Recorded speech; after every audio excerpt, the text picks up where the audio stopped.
আমি মোহাম্মদ সাবিত আলম লিখছি ময়মনসিংহ বিভাগ থেকে। আপনাদের সবার ভালোবাসা পেয়ে এই প্রথমবার আমি বড় একটি ঘটনা লেখার সাহস করছি। যারা বেশি বড় ঘটনা শুনতে চান না তাদের নিকট ক্ষমা প্রার্থনা করছি।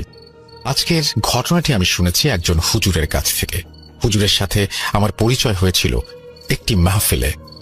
গত ডিসেম্বর মাসের শুরুর দিকে বড় মসজিদে একটি মাহফিল হয়েছিল।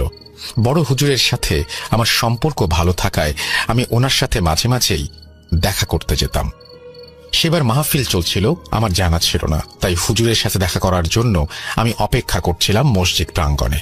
হঠাৎ বয়স্ক একজন লোক এসে দাঁড়ালেন আমার সামনে, মাথায় টুপি আর পাঞ্জাবি গায়ে। আমাকে দেখে উনি বললেন, অনেকক্ষণ থেকে লক্ষ্য করছি আপনি এখানে দাঁড়িয়ে আছেন, আপনার গলায় ওটা কি? এখানে বলে রাখা ভালো, আমার নিজের সমস্যার জন্য আমি গলায় একটি তাবিজ ধারণ করি। 2015 সাল থেকেই আমি এটা করি। বর্তমানে সেটি আমি প্রতিদিন ব্যবহার না করলেও মাঝে মাঝে ব্যবহার করে থাকি। লোকটার প্রশ্ন শুনে আমি থতমত খেয়ে দুই পাশে আর পেছনে তাকিয়ে দেখি সেখানে আমি ছাড়া বলার মতো কেউ নেই। তখন আমি সেই লোকটির দিকে তাকিয়ে বললাম, আপনি কি আমার সাথে কথা বলছেন? হ্যাঁ। তাবিজ কেন পড়েন? এটা আসলে তাবিজ না, এটা আল্লাহ লেখা একটা লকেট। নামাজ পড়লে আর মনে বিশ্বাস রাখলে এসব পড়তে হয় না। আপনি কে? আমাকে এত কিছু জিজ্ঞেস করছেন? আমি শহরে নতুন, মাহফিলে যোগ দিতে এসেছি অনেক দূর থেকে। আপনি তো বললেন না কেন তাবিজ পড়েন। আমি ওনাকে উত্তর না দেয়ায় উনি বললেন, আপনি কি ভয় পাচ্ছেন? ভাবছেন আমি তাবলিগ জামাতের লোক, আপনাকে দলবদ্ধ করে নিয়ে বয়ান শোনাবো? না না না, আমি অমন কেউ নই। বলতে পারেন আমি আল্লাহর একজন বান্দা।